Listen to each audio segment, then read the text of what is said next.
ଏହା ପ୍ରାୟ 7ଟା ସମୟ। ଟିକେ ଟିକେ ରାତି ହୋଇ ଆସୁଥିବା ବେଳେ ବସ୍ ମଧ୍ୟ ଗନ୍ତବ୍ୟସ୍ଥଳକୁ ଯିବା ପାଇଁ ବାହାରିଥିଲା।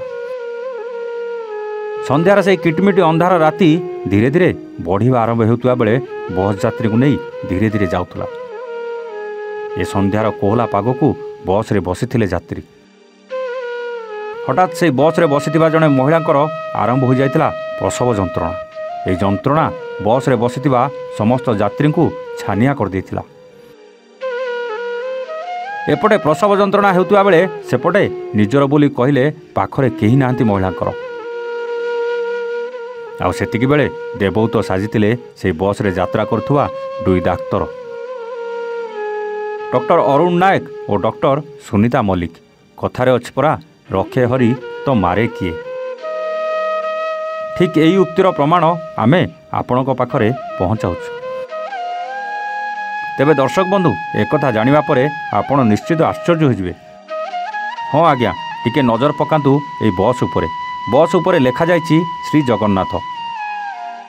ତେବେ ଏହି ବସ୍ର ନାଁ ଯେମିତି ଠିକ୍ ସେହିପରି ବସ୍ରେ ଯାଉଥିବା ଜଣେ ଗର୍ଭବତୀଙ୍କର ପ୍ରସବ ଯନ୍ତ୍ରଣା ହୋଇଥିଲା। ଆଉ ସେତିକିବେଳେ ପ୍ରଭୁ ଜଗନ୍ନାଥ ଆଉ ମା ଲକ୍ଷ୍ମୀଙ୍କ ରୂପରେ ଆସି ଜୈନିକ ମହିଳାଙ୍କ ପ୍ରସବ ଯନ୍ତ୍ରଣାରୁ ମୁକ୍ତ କରିଛନ୍ତି। ଆଉ ଶେଷରେ ମହିଳା ଜଣକ ଏକ କନ୍ୟା ସନ୍ତାନକୁ ଜନ୍ମ ଦେଇଛନ୍ତି। ରାୟଗଡ଼ା ଜିଲ୍ଲା ଗୁଣୁପୁର ଅଞ୍ଚଳରେ ଚଳନ୍ତା ବସ୍ରେ ଗୋଟିଏ ନବଜାତ ଶିଶୁକନ୍ୟା ଜନ୍ମ ହୋଇଥିବା ଘଟଣା ବେଶ୍ ଚର୍ଚ୍ଚାର ବିଷୟ ହୋଇଛି। ସୂଚନା ନେବାରୁ ଜଣାପଡ଼ିଛି ଯେ ପାରଳାଖେମୁଣ୍ଡରୁ ନବରଙ୍ଗପୁର ଯାଉଥିବା ଗୋଟିଏ ବସ୍ରେ ଜଣେ ଅନ୍ତଃସତ୍ତ୍ୱା ଗୁଣୁପୁର ଅଭିମୁଖେ ଆସୁଥିବା ସନ୍ଧ୍ୟା 7:30ରେ ଗଜପତି ଜିଲ୍ଲା କାଶୀନଗରଠାରେ ବସ୍ରେ ହିଁ ପ୍ରସୂତି ହୋଇଥିବା ବେଳେ କନ୍ୟା ସନ୍ତାନ ଜନ୍ମ ନେଇଥିବା ସୂଚନା ମିଳିଛି।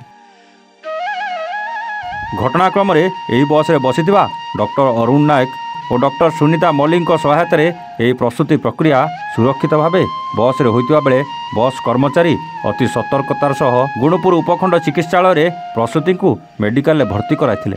ଏବେ ଉଭୟ ମା ଛୁଆ ସୁସ୍ଥ ଥିବା ମେଡିକାଲ କର୍ତ୍ତୃପକ୍ଷ ସୂଚନା ପ୍ରଦାନ କରିଛନ୍ତି।